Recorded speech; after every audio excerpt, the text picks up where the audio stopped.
Hello, আমি মিষ্টু চলে আসলাম আবারও একটা নতুন ব্লগ নিয়ে। আর আমার ব্লগে তোমাদের অনেক ওয়েলকাম। কেমন আছো সবাই? আশা করি ভালো আছো। পুজোর দিনগুলো তোমাদের কেমন কাটছে সেটা অবশ্যই কমেন্টসে জানাবে। আর একটা কথা বলে নিচ্ছি, আমি কিন্তু এখানে পুজোতে ঘুরতে যাওয়ার জন্য রেডি হচ্ছিলাম না। আমি রেডি হচ্ছিলাম আমাদের দোকানে যাওয়ার জন্য বিশ্বকর্মা পুজো উপলক্ষে। তাই আমি রেডি হচ্ছিলাম আর বাবুও রেডি হচ্ছিল। তাই ভাবলাম একটু তোমাদের সাথে গল্প করি। গল্প করতে করতে রেডি হয়ে গেলে অনেকটা সময় তাড়াতাড়ি চলে যাবে আর দেরিও হবে না। তো চলো, প্রথমেই দেখতে পাচ্ছ তোমরা আমি এই লাল হলুদ কালারের খাদিটা পরে নিয়েছিলাম। এই শাড়িগুলো পরতে খুব আরাম, যতই গরম থাকুক না কেন যেরকম ভাবে নিবা সেরকম ভাবেই থাকবে।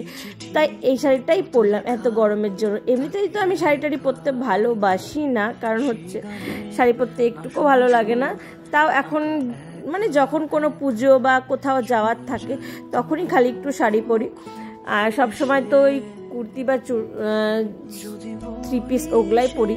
তো শাড়ি যখন পরেছি একটু সাজুগুজু করতেই লাগবে জানো, তার জন্য এই বাঁধানো শাঁকাপালাটা পরে নিচ্ছিলাম।